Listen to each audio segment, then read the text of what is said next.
Assalamu alaikum. Кайрадан кийинки сабагыбызга куш келипсиздер. Бул сабагыбызда биз HTML boilerplate жөнүндө сөз кылмакчыбыз. Бул HTML'дын түзүлүшү жөнүндө сабак. HTML түзүлүшү дегенде өткөн жазып аткан коддорубуз бардыгы толук эмес болчу. Биз болгону үйрөнүп аткан гана тагтарды жазып, ошол менен иш алып баратканбыз. Бирок алар иштеп атканы менен бардыгы толук эмес болчу.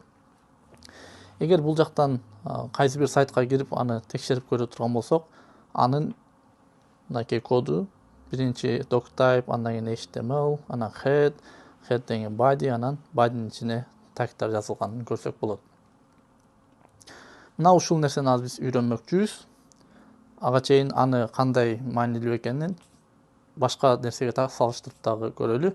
Мисалы үчүн, кайсыл бир мекемеге же кайсыл бир жерге кат жазсак же бир арыз жазсак, анын өзүнүн бир көрүнүшү, түзүлүшү болот.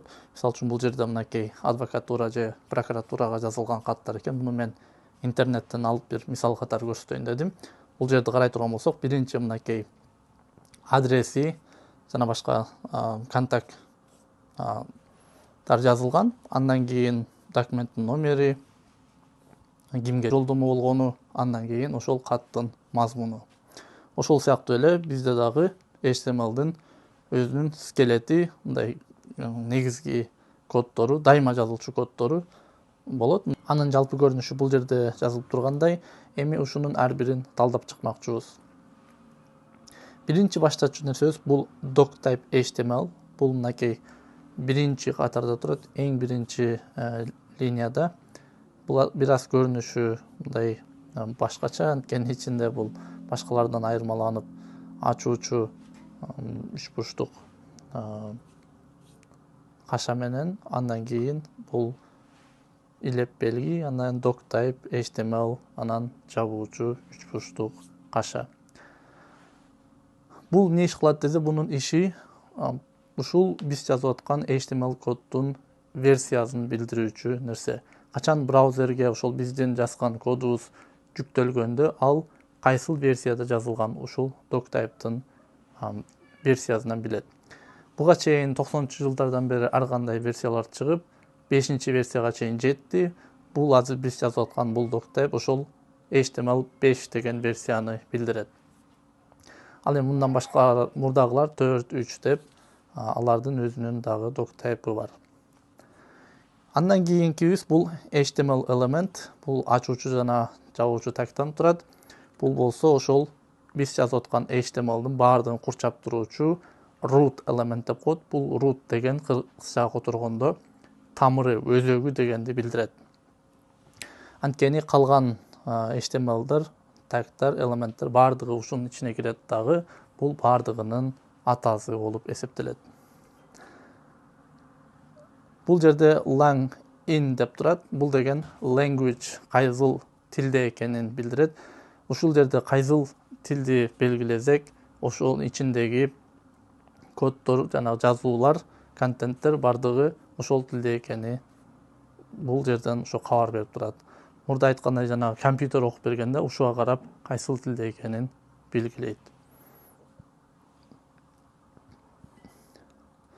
Эми андан кийинки болсо, бунун ичиндеги биринчи баласы бул head tag. Head tag же head element, бунун ичинде жайгашуучу башка дагы элементтер болот. Алар эч кандай бир биздин көзүбүзгө көрүнүүчү ошол вебсайттагы страницабыз же бетибизде эч кандай бир нерсе көрсөтпөйт. Болгону ушул HTML кандай иштейт, ошого жардам берүүчү кээ бир элементтер, тагтарды өзүнө камтыйт. Алардын биринчиси бул мета тагтар, жана мындан башка дагы link тагтар, script тагтар болушу мүмкүн. Бирок азырынча биз базалык бул скелеттин ичинде ушул мета тагтар болгондуктан ушуларды үйрөнүп турабыз. Бул жерде биринчи мета таг бул charset UTF-8 деп турат. Бул кыскартылган character set деп коет англисче. Бул деген кандайдыр бир биз белгилерди, иконкаларды өзүбүздүн вебсайтыбызга жайгаштырганыбызда, бул ушул UTF-8 форматына салып, ушул менен иштетип берет. Андан кийинкиси бул viewport. Viewport мета таг болсо, биз веб-сайтыбызды кайсы бир девайстан, гаджеттен ачканыбызда ошонун экранына жараша бизге веб-сайтты көрсөтүп берүүгө жардам берет. Үчүнчүсү бул title, бул маанилүү тагтардын бири, элементтердин. Анткени бул жерде жазылган ошол title тема ушул веб-сайттын аты болуп эсептелет. Бул бизден веб-сайттын ичинде камтылып чыкпайт, анткени бул head'ин ичиндеги баардык информация, бизге көрүнбөгөн информациялар бул жерде болгону title элементтин ичиндеги контент гана көрө алабыз. Анткени бул ошол биз жасап аткан веб-сайттын аты. Аны кайсыл жерден көрөсүзсек, ар бир браузерден ачкан нерсенин эң үстүндөгү могу терезесинде жазылган текст ушул title'дын ичинде болот. Аны мынакей азыр ачып көрөбүз. Бул жерден карап көрсөк, head элементтин ичинде бизде title болуш керек. Title, мынакей title. Бул жерде мынакей image embed element html деп турат. Мына ушул нерсе ушул жерден чыгып турганын көрсөк болот. Андан кийинкиси бул body element. Бул эми HTML элементтин ичинде турган экинчи баласы. Карасаңыздар, head менен body бир катарда турат. Head'ин ичинде анан бул мета тагтар, анан title турат. Ушул нерсени адаштырбашыбыз керек. Биринчи мынакей эң сырткы сөök бул скелеттине HTML, HTML'нын ичинде анан head'ин ичинде металар, head'ин катарында кийинки бир тууганы бул body element. Эми body element бул эмне десе, ушул body element ичинде жазылган баардык контент, эмне сүрөт коебузбу, баягы ар кандай heading, list элементтерди үйрөнгөнбүз, ошонун баардыгы ушул body element ичине жазылып, анан веб-сайттан ошол нерселер көрүнөт. Мынакей бул жерде мисал катары бир h1 элементти жазып койдук. Мынакей ушул сыяктуу баардыгы body элементтин ичине кирип, ошол body элемент баардыгын бизге көрсөтүп чыгарып берет. Азыр жана карап көргөндөй, мынакей бул жерде биринчи doctype турат. Анан HTML үстүнө мынакей тип мышканы чыгаргандай баардыгы сол жакта свет өзгөрүп атат. Демек, бул ошол баардыгын камтыйт дегени билдирет. Андан кийин head'ин үстүнө барганда эч кандай бул жактан сол жактан свет өзгөрбөй эле. Ошондуктан бул эч кандай бул бетке бир таасири жок. Болгону коддун кандай иштешине жардам берген тагтар турат. Эми мынакей body'нын үстүнө барсак, body бул жактагы нерсенин баардыгын камтыгандыктан бул дагы бозор мынакей свети өзгөрүп атат үстүнө барган сайын. Эми бунун ичин ачып карай турган болсок, мынакей бул жакта script tag, div турат, ULD турат. Мынакей баардык бизге керектүү тагтардын баардыгы ушунун ичине кирип кетет. Биз дагы эми акыркы жасаган проектибиздин кодун оңдогонго аракет кылып, аны ошол boilerplate'тин же түзүлүшүн оңдоп, негизги курчап туруучу тагтардын ичине коюп, ар кимибиздин өзүнүн ордуна коюуга аракет кылалы. Акыркы жасаган проектибиз бул киного чакыруу боюнча чакыруу баракчасы сыяктуу кылып жасаганбыз. Мына ошону оңдогонго аракет кылалы. Мына бул жерде H1'дан баштап ийгенбиз. Андан биринчи бизге эмне керек? Эң биринчи бизге doctype керек. Мынакей биринчи doctype'дан кийин эмне дедик? HTML element. Мынакей бул ачуучу жана жабуучудан дароо чыгарып берди.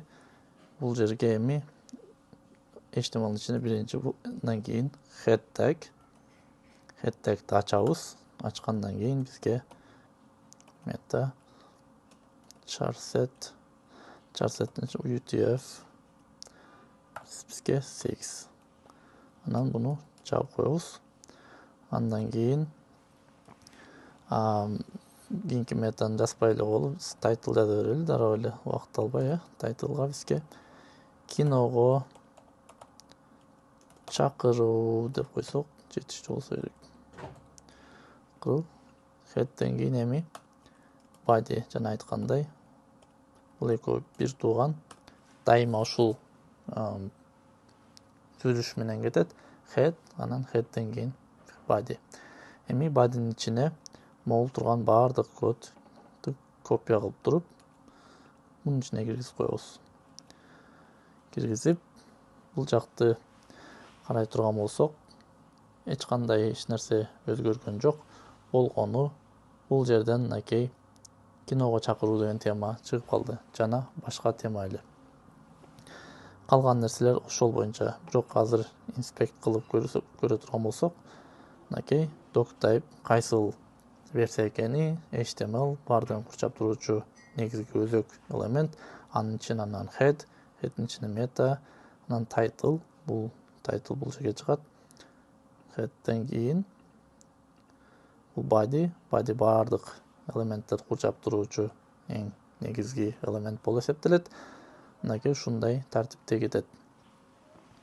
Ушул менен бүгүнкү сабагыбыз аягына чыкты. Кийинки сабактан көрүшкөнчө сак саламат болуңуздар.